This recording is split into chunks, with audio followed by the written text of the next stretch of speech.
Hi, I'm Duke Williams with Captain ACORD. Thanks for taking a couple minutes to learn how to complete the ACORD 125 Commercial Insurance Application Form, page 3, Prior Carrier and Loss Information.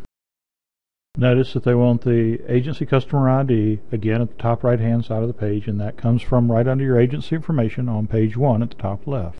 Then you'll also notice that they have 5 columns, and these are for each of the last 5 years of prior carrier policy information and coverage information.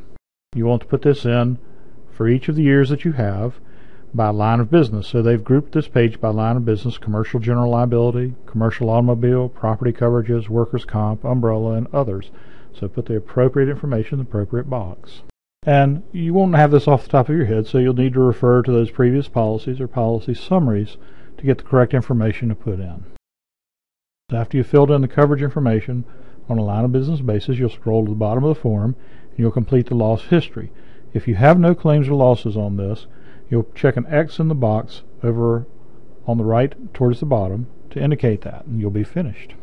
If you have loss runs or other things that you're going to attach to this, check an X in the next box over to indicate that there should be something attached the underwriter needs to look for. And if there have been losses or claims, you'll need to fill in this information. So the first thing on the left is enter the loss's date of occurrence. That'll be the date that the event or connected events in the occurrence actually happened. Next, you'll enter the line of business, and with the amount of space here, you're going to have to abbreviate it, so think of something that makes sense.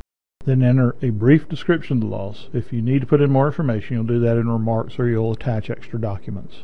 And now, cleverly, they ask you to enter the date of the occurrence. Based on ACORD's own documents, this is actually exactly the same answer as you gave at the first question on the left-hand side. Enter the total amount that's been actually paid. This will be to any and all parties. And if the claim is still open, there'll be a reserve set aside, and if you can get that information from the insurance company, enter the amount of the reserve. Put an X in the appropriate box for whether the claim is open or closed. If it's closed, there won't be any reserve and all payments will have been made. And in the remarks section, you'll put in anything you didn't have room for above. Be sure to reference what you're talking about above in the remarks so people make the connection.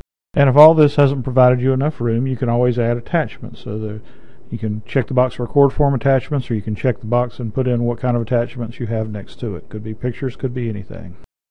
Well, thanks again for your time. Again, we've divided these up into sections so none is too long. Look at our other tutorials to find out how to fill out the other sections of this form or other forms. I'm Duke Williams with Captain ACORD. Thanks again.